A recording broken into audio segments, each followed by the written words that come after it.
నమస్తే, నేను Yogita. Welcome to సత్యాగ్రహి. రాష్ట్రంలో మళ్ళీ కేసీఆర్ వేవ్ స్టార్ట్ అయింది. ఇది అంటున్నది ఎవరో తెలుసా? కాంగ్రెస్ నేతలు. మీరు విన్నది కరెక్టే. తెలంగాణ రాజకీయాల్లో ఇప్పుడు ఒకటే చర్చ. సింహం మళ్ళీ వేట మొదలుపెట్టిందా అని. దాదాపు ఏడాది కాలం సైలెంట్ గా ఉన్న గులాబీ బాస్ కేసీఆర్ జగిత్యాల సభతో ఒక్కసారిగా రాజకీయ ప్రకంపనలు సృష్టించారు. పొద్దున్నైతే కేసీఆర్ చావాలి, నువ్వు 1000 జన్మలు ఇచ్చినా నేను చావనా కొడుకు అనుకుంటున్నావు. జగిత్యాల జస్ట్ ట్రైలర్ మాత్రమే. అసలు సినిమా వరంగల్లో ఉంటుంది అని బీఆర్ఎస్ శ్రేణులు కూడా ధీమా వ్యక్తం చేస్తున్నాయి.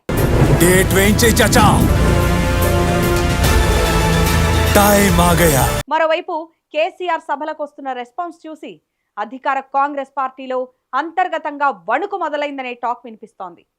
అసలు కేసీఆర్ వేవ్ మళ్ళీ మొదలైందా? వరంగల్ సభతో సీన్ ఎలా మారబోతోంది? ఈ స్పెషల్ స్టోరీలో చూద్దాం. జగిత్యాలలో జరిగిన కేసీఆర్ ప్రజా ఆశీర్వాద సభతో రాష్ట్రంలో పొలిటికల్ గా భారీ మార్పులు వచ్చాయి.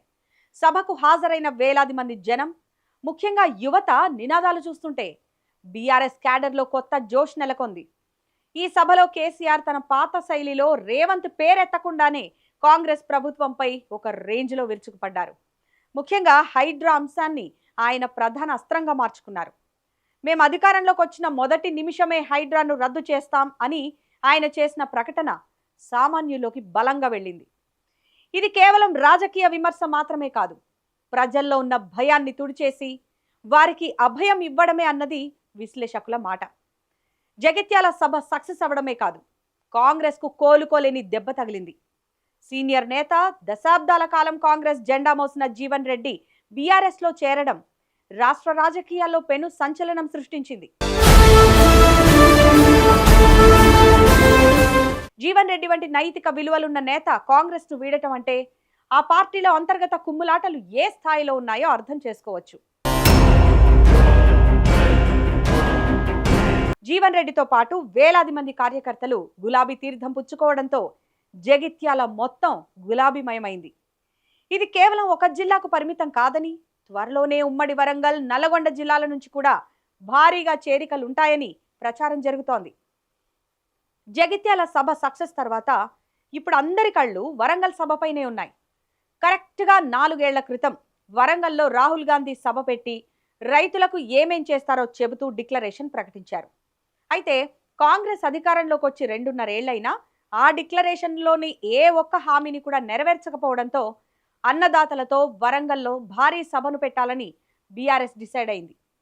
వరంగల్ ఎప్పుడు ఉద్యమాలకు కేర్ ఆఫ్ అడ్రస్. ఇక్కడి నుంచే కేసీఆర్ తన తదుపరి కార్యాచరణను ప్రకటించే అవకాశం ఉండడంతో ఈ సభపై జనాల్లోనే కాదు, అటు కాంగ్రెస్ లో కూడా చర్చ మొదలైంది.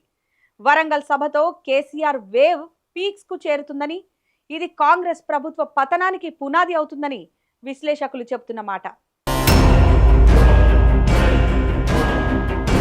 ఆసక్తికరమైన విషయం ఏంటంటే, గాంధీ భవన్ వర్గాల్లో కూడా ఇప్పుడు కేసీఆర్ స్పీచ్ల గురించి చర్చ నడుస్తున్నట్టు తెలుస్తోంది. జగిత్యాల సభకు ఇంత జనం ఎలా వచ్చారు అని కాంగ్రెస్ హైకమాండ్ ఆరా తీసినట్టు సమాచారం.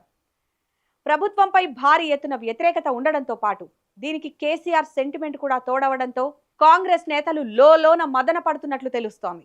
క్షేత్రస్థాయిలో అందుతున్న సమాచారం ప్రకారం కాంగ్రెస్ వైపు వెళ్లిన తటస్థ ఓటర్లు ఇప్పుడు మళ్లీ కేసీఆర్ వైపు చూస్తున్నారనే టాక్ వినిపిస్తోంది.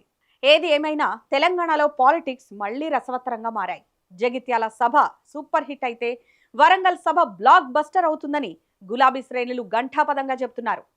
మరి వరంగల్ వేదికగా కేసీఆర్ ఎలాంటి సంచలన ప్రకటనలు చేస్తారో, కాంగ్రెస్ దీన్ని ఎలా డిఫెండ్ చేసుకుంటుందో చూడాలి.